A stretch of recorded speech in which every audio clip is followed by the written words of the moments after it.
ప్రేమగల తండ్రి, మహోన్నతుడైన దేవ, భూమి ఆకాశములకు సృష్టికర్తవైన యేసుప్రభువా, రాత్రి అంతా కాపాడి భద్రపరిచి ఇచ్చిన నూతన దినాన్ని బట్టి, నూతన కృపను బట్టి వందనాలు. నాయన, మరి ఉదయకాల సమయంలో మీ పాసందులో చేరి మిమ్మల్ని స్తుతిస్తూ ఆరాధిస్తున్నాం. ఆయన మాకు ఇచ్చినటువంటి క్షేమం కొరకే వందనాలు. నాయన, ప్రతిదినం ప్రతి క్షణం మీ వల్లనే మేము జీవిస్తూ ఉన్నాం. దేవ ప్రభా, ఈరోజు మా కొరకు సిద్ధపరిచిన నీ మాటలు ప్రసాదించండి, జ్ఞాపకం చేసుకోండి. యేసు ప్రభు నామములో ప్రార్థిస్తున్నాం తండ్రి, ఆమేన్. విలువైన నీ దేహము పరిశుద్ధాత్మకు ఆలయం, విలువైన నీ దేహంతో దేవుని మహిమపరచు. విలువైన నీ దేహము పరిశుద్ధాత్మకు ఆలయం, విలువైన నీ దేహంతో దేవుని మహిమపరచు.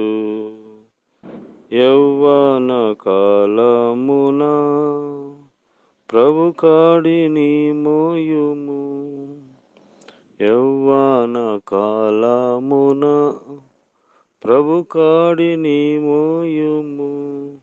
విశ్వాసమందు యోధుడవై దేవుని మహిమపరచు. విశ్వాసమందు యోధుడవై దేవుని మహిమపరచు.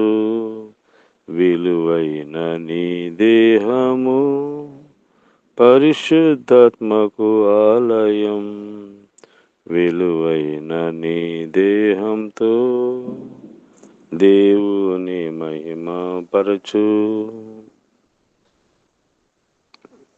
ఆత్మ ప్రాణ దేహము అర్పించుకో క్రీస్తుకై, ఆత్మ ప్రాణ దేహము అర్పించుకో క్రీస్తుకై. పవిత్రమైన హృదయము కలిగి దేవుని మహిమపరచు.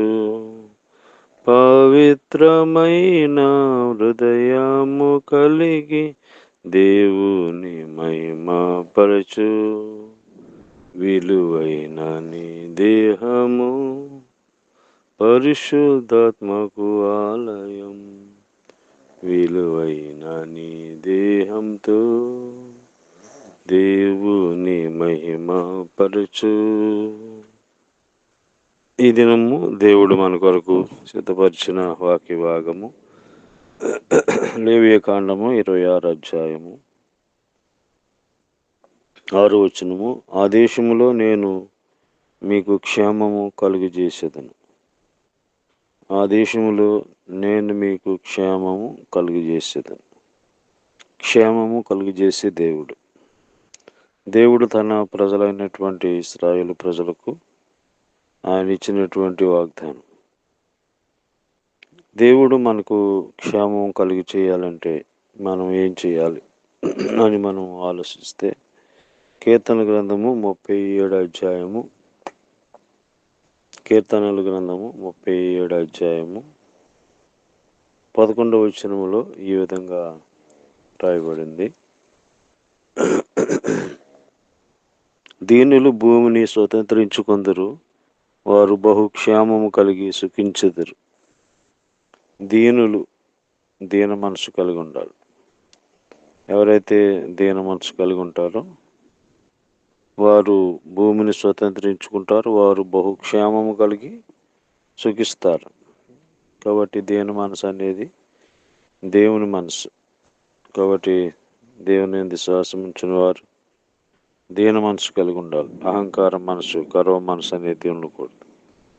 రెండవదిగా ద్వితీయోపదేశ కాండము 5వ అధ్యాయము 29వ వచనంలో, ద్వితీయోపదేశ కాండము 5వ అధ్యాయము 29వ వచనంలో మనం చూస్తే,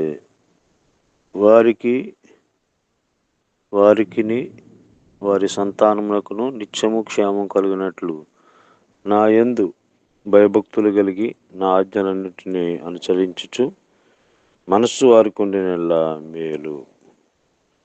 వారికిని వారి సంతానమునకును నిత్యము క్షేమం కలగాలంటే ఆయన ఆజ్ఞలకు భయభక్తులు కలిగి ఉండాలి. ఆయన ఆజ్ఞలు అనుసరించిన మనసు అంటే విధేయత, దేవుని యొక్క మాటలకు విధేయత చూపించాలి. దేవుడు మనకు బైబిల్ ద్వారా ఏమైతే మరి జ్ఞాపకం చేస్తూ వచ్చారో ఆ విషయాలకి మనం విధేయత చూపించాలి. ఆ విధంగా విధేయత చూపిస్తారు, వారు మరి వారికి క్షేమం కలుగుతుంది. మూడవదిగా అపోస్తుల కార్యములు 15వ అధ్యాయము 29వ వచనం. అపోస్తుల కార్యములు 15వ అధ్యాయము 28-29 కలిసి ఉన్నాయి. విగ్రహములకు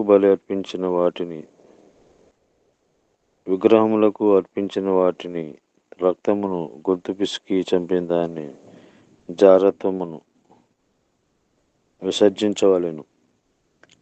ఈ అవశ్యమైన వాటికంటే ఎక్కువైన ఏ భారము మీ మీద మోపకూడదని పరిశుద్ధాత్మకును మాకును తోచెను. వీటికి దూరముగా ఉండుటకు జాగ్రత్త పడుతురా, మీకు మేలు, మీకు క్షేమం కలుగు. పరిశుద్ధత కలిగి ఉంటే వారి క్షేమం. కాబట్టి అపవిత్రమైనవి అనుజనుల కార్యాలన్నీ విడిచిపెట్టాలి. కాబట్టి ఇవన్నీ విడిచిపెట్టి పరిశుద్ధంగా మనం ఉంటే మనకి క్షేమం. పరిశుద్ధత కలిగి ఉంటే ద్వారా మనకి క్షేమం కలుగుతుంది.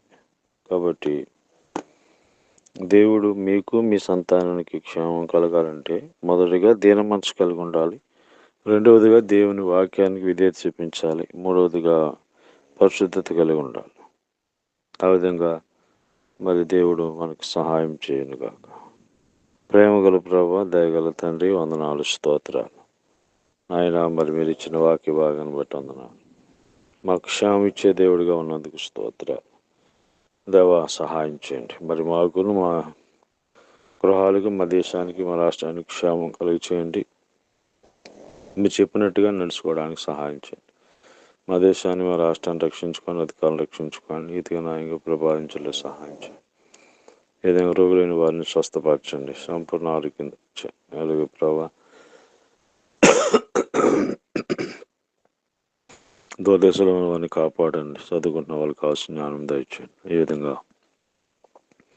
ఆయా సమస్యలు, ఆయా బాధలు ఉన్న వారందరికీ జ్ఞాపకం చేసుకోమని, ఇద్దరి ముందట్లో మీరే సహాయం చేయమని యేసు ప్రభువు నామములో ప్రార్థిస్తున్నాం తండ్రి.